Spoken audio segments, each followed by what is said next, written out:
Si vous avez vu Watchmen, The Boys ou même My Hero Academia, c'est que vous êtes déjà familier avec le concept et donc pas besoin de te faire un dessin. L'histoire se passe dans une ville où les gens dotés de super pouvoirs existent dans la société et donc ils sont admis et tolérés dans la vie du quotidien, bla bla bla. Sinon à part ça, qu'est-ce que ce film raconte concrètement? En gros, tout le film il tourne autour d'un seul MacGuffin qui est une espèce de drogue créée par un réseau maléfique de trafiquants et qui commence à circuler parmi les jeunes de la ville sous la forme d'une espèce de poudre lumineuse fluo. Cette drogue, quand tu la sniffes et que t'es juste un humain normal, ça te permet d'obtenir un super pouvoir au sens littéral du terme, comme par exemple le pouvoir de transformer tes mains en lance-flammes. Genre dès le début du film, il y a un gamin dans un lycée qui se faisait bully par les gens de sa classe et du coup il décide de foutre le feu à l'établissement avant de prendre tout le monde en otage dans la cour. C'est donc là qu'intervient le héros de l'histoire, le lieutenant Moreau, un homme d'âge moyen, célibataire et dépressif, faisant partie de la brigade criminelle à la tête d'une unité spéciale chargée de lutter contre ce que le film appelle la super criminalité. Moreau s'avance petit à petit vers le gamin pour négocier en lui proposant des bonbons. Je déconne même pas, c'est comme ça que ça se passe. C'est un bonbon. Puis une fois qu'il s'est suffisamment approché, il se passe un truc tellement absurde que j'ai dû remater la scène plusieurs fois au ralenti avec un zoom pour être sûr de bien comprendre ce qui venait de se passer. Moreau s'approche du gamin et lui saute dessus pour lui choper les mains. Oui, les mêmes mains qui étaient en feu, littéralement quelques secondes avant, les mêmes mains qui peuvent shooter des de jets de flammes à plusieurs centaines de degrés Celsius minimum. Puis quand il lui attrape les mains, ça désactive le pouvoir du gamin apparemment, puisqu'il essaie même pas de se défendre, ni de résister, et donc les flics viennent l'arrêter sans aucun problème, et tout le monde est sauvé, tout est bien qui finit bien. Quand j'ai vu cette scène pour la première fois, mon cerveau arrivait tellement pas à procéder ce que je venais de voir que je suis carrément allé chercher le nom du réalisateur, puis j'ai stalké son Twitter pour essayer de comprendre, enfin. Mais oui, apparemment, il est fan de comic books a priori, enfin, il est fan du délire. Donc honnêtement, Douglas, je comprends pas. Normalement, dans ce genre de scène, le héros neutralise le preneur d'otage, non? Même si c'est un gamin à la base, il représente quand même une menace. Par exemple, imagine Batman dans ce genre de situation. Il aurait utilisé un gadget, je sais pas, un taser, un gaz soporifique, une kryptonite, quelque chose quoi. D'ailleurs, même pas besoin d'être fan de comics en fait, c'est juste du bon sens au bout d'un moment. Et le pire dans tout ça, c'est qu'on en est qu'au tout début du film. L'histoire continue donc avec le lieutenant Moreau qui poursuit son enquête là autour de la fameuse super drogue, jusqu'à ce qu'une balance finisse par lui lâcher le nom d'un dealer, un certain Ismaël qui habite dans une cité. Moreau se rend donc chez le fameux Ismaël pour aller l'interpeller, accompagné de sa nouvelle partenaire, le lieutenant En fait, je vais juste l'appeler Chieusman, parce que... Mais vous m'excuserez, je vous ai pas attendu. Tu sais ce qui laisse des traces, surtout c'est ta connerie qui laisse des traces, je vais te dire. C'est hallucinant quoi. Elle a hâte de profiter de votre expertise du terrain? Mais oui. Bah non. Parlez pas à ma place. Merci. Moi, je fais quoi? Je sais pas, moi. Improvise, sois créative. Va bien te faire cuire le cul. Malheureusement, les choses ne se passent pas comme prévu, car le dealer tente de les attaquer avec le fameux pouvoir du lance-flamme, mais heureusement, Moreau sauve la vie de Chieusman en aspergeant le super dealer avec un extincteur anti-incendie. Pourquoi un extincteur cette fois? Tu pouvais pas juste lui attraper les mains comme t'avais fait pour le gamin? Non, je sais pas, justement. Moreau et Chieusman ramènent ensuite le dealer au poste de police pour l'interrogatoire, mais il se passe un retournement de situation. En gros, le gang des trafiquants prend d'assaut le commissariat carrément, ils font libérer leur dealer, puis ils réussissent tous à s'échapper. Voilà. Et donc c'est retour à la case départ pour l'enquête. Ah, et aussi on découvre que Moreau en fait, il possédait un super pouvoir depuis le début.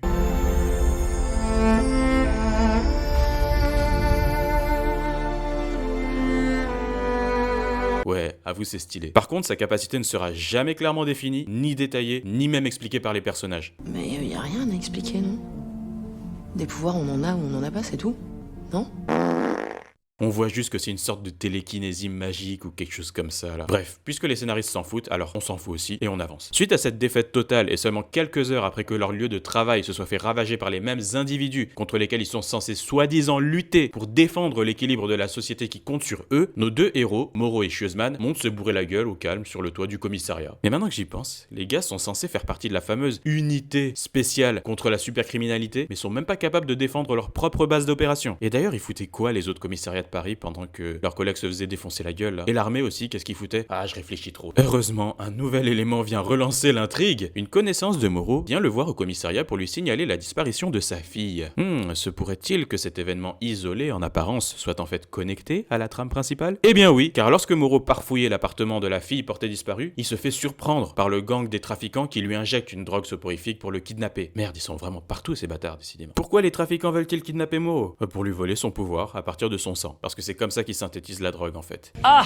Et vu qu'on a déjà vu dans la scène d'avant que les policiers de cet univers étaient des grosses victimes, bah Moreau c'est juste une proie facile de plus pour eux, voilà. Les trafiquants transportent donc Moreau jusqu'au parking souterrain, là où un troisième sbire les attend garés dans une camionnette, mais c'est alors qu'un événement improbable se produit. Le super pouvoir de Moreau s'active de façon inconsciente en produisant un champ de force gravitationnelle qui alourdit la camionnette avec une pression tellement puissante que le véhicule se retrouve immobilisé sur place. C'est à ce moment que Schuetzmann intervient pour secourir son partenaire, et elle est pas toute seule, car elle fait maintenant équipe avec le second personnage féminin du film, Calista, une super-héroïne à la retraite qui possède des yeux magiques, lui permettant d'entrevoir les accidents graves quelques minutes avant qu'ils ne se produisent pour pouvoir les empêcher d'arriver. Une capacité très utile pour anticiper ses ennemis à long terme, même si pas vraiment adaptée pour le combat physique au corps à corps contre des grosses brutes de 110 kg, mais heureusement pas de panique, car Calista possède aussi le pouvoir du girl power. Et donc évidemment, elle tabasse le gros balèze du haut de ses 1m60. Si vous voulez des exemples de bastons réalistes entre un homme et une femme, allez juste voir la série Banshee, ou même le film Atomic Blonde avec Charlize Theron qui envoie du très très lourd, hein. Mais bon, où est-ce que j'en étais? Ah oui. L'histoire prend un tournant dramatique lorsque l'un des trafiquants décide d'abattre Moreau de 3 balles de revolver dans la poitrine pour libérer le véhicule, puis les trafiquants s'enfuient après s'être débarrassés du corps. Heureusement, Moreau a survécu à l'impact des 3 balles tirées dans sa poitrine grâce à son armure scénaristique. Calista et Schuetzmann transportent ensuite Moreau, non pas à l'hôpital, mais jusqu'à l'appartement de Monte Carlo, le second super-héros à la retraite du film, qui est aussi l'ancien collègue de Moreau et de Calista, apparemment. Puis après avoir raconté la backstory à 2 balles de Moreau, Schuetzmann leur montre un morceau de papier qu'elle a trouvé dans les poches de Moreau et qui doit sûrement être un bout de page du script, puisque dessus il trouve le numéro de téléphone d'une femme qui est la scientifique, biologiste, psychologue, tout ça à la fois, à l'origine de la création de la fameuse drogue. Vachement pratique donc, puisque cette femme les conduit ensuite directement jusqu'au repère secret des méchants.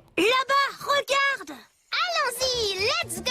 Et donc sans plus attendre, c'est l'heure du climax final. Nos héros envahissent donc le QG des méchants avec une tactique militaire digne des plus grands niveaux stratégiques de Sun Tzu. En gros, ils décident d'y aller seulement à 3, sans faire appel au soutien armé des forces de police spécialisées, dont Schuetzmann est pourtant censé faire partie. Ok. C'est à ce moment que les 5 sbires sniffent une nouvelle version de la drogue qui leur donne le pouvoir de tirer des rayons laser bleus avec leurs yeux de façon quasi instantanée, pendant que nos héros contre-attaquent avec un pistolet et un bâton.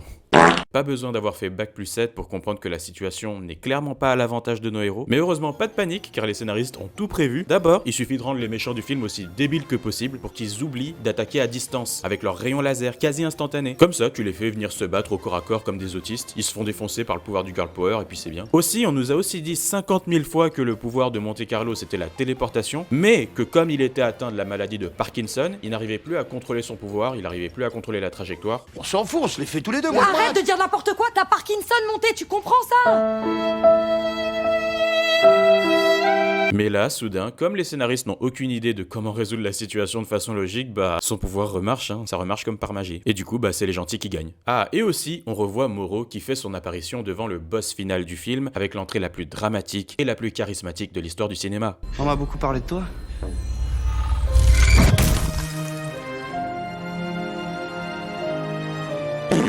Non mais c'est quoi cette CGI à 2 balles qui dure plusieurs secondes en plus sur un plan fixe et rapproché? Je sais bien que les effets spéciaux pratiques c'est très compliqué, je sais que ça demande trop de créativité, trop d'imagination, trop de sens de la débrouille, mais bon là quand même t'aurais pu faire un effort quoi Douglas. Attends, ça reste un film français, on n'a pas le budget. Après, au-delà de la qualité purement visuelle, la scène n'aurait de toute façon pas fonctionné même si les effets spéciaux étaient réussis. Pourquoi? Eh ben parce que le script lui-même n'est pas réussi. Surtout l'élément le plus important de toutes les œuvres de fiction, les personnages. Déjà avec un méchant pareil, c'était foutu d'avance. Le mec en dirait un espèce de millénial pourri gâté qui pique des crises d'hystérie toutes les 5 minutes parce que sa maman a pas voulu lui acheter le dernier iPhone.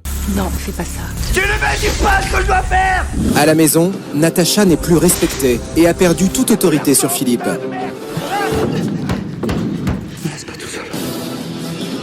Et en ce qui concerne le héros, on n'est pas plus avancé. Le problème, c'est qu'on ne connaît pas le personnage de Moreau. Entre le début du film et cette scène, on n'a pratiquement rien appris sur lui, ni sa personnalité, ni sa famille, ni rien en fait. En plus de ça, ses capacités sont jamais clairement définies. On connaît même pas ses limites, qu'elles soient physiques ou psychologiques. Et si le protagoniste principal de ton histoire ne possède aucune limite, ça veut dire qu'il n'y a aucun défi à surmonter. S'il n'y a aucun défi à surmonter, ça veut dire qu'il n'y a pas d'enjeu. Et s'il n'y a pas d'enjeu, ça veut dire qu'on s'en bat les couilles. On s'en bat les couilles que Moreau batte le méchant ou pas, qu'il sauve la fille ou pas, qu'il survive ou pas, on s'en fout parce qu'on peut pas s'identifier à lui en tant que spectateur et donc on ne se sent ni concerné, ni impliqué, ni investi émotionnellement, tout simplement parce que les scénaristes eux-mêmes n'ont pas assez investi ni dans la psychologie, ni dans les motivations, ni dans les quelconques valeurs morales du personnage principal de leur film de super-héros. Bordel. Enfin bref, Moreau finit par battre le méchant du film vu que maintenant il maîtrise parfaitement son pouvoir sans aucun entraînement et sans aucune préparation. Sauf que le méchant n'a pas dit son dernier mot et il sniffe toute la super drogue qui lui reste pour contre-attaquer. Sauf que Moreau, il a pas dit son dernier mot non plus. Et comme apparemment il peut voler comme Superman aussi maintenant, il attrape le méchant pour l'amener dans le ciel, puis le méchant il fait une overdose de drogue et du coup il explose en l'air.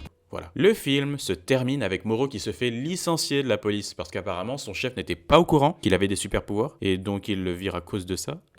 Mais sauf que les super pouvoirs sont censés être admis et tolérés dans la société et donc c'est carrément du racisme en fait. Bref, on apprend aussi que Moreau possède désormais un fan club sur internet qui lui a déjà trouvé son pseudonyme de super-héros, le blaze de Titan, ce qui n'a aucun sens puisque les médias à la télé précisent bien que personne ne connaît ni son identité, ni ses pouvoirs, ni les détails exacts de ses capacités et donc ce surnom sort de nulle part en fait. Bref. Dans la dernière scène, on voit Schuezeman qui vient offrir à Moreau un vieux masque à 2 balles pour ses prochaines aventures. Et puis les deux commencent à se galocher sur le balcon du clair de lune, puisqu'au point où on en est, pourquoi pas. Et voilà donc comment se termine le tout premier film de super-héros français.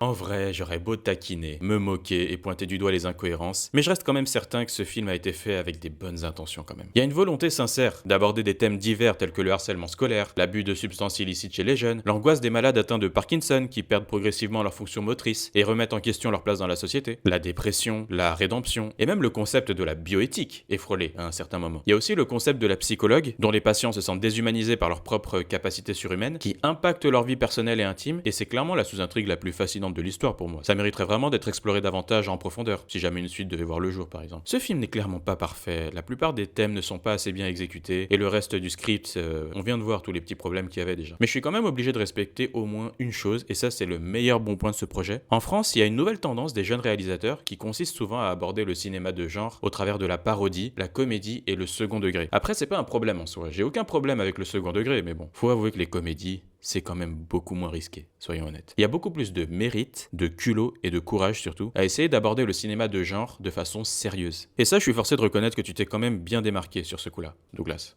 Mais bon, c'est que mon avis, et vous en faites ce que vous voulez.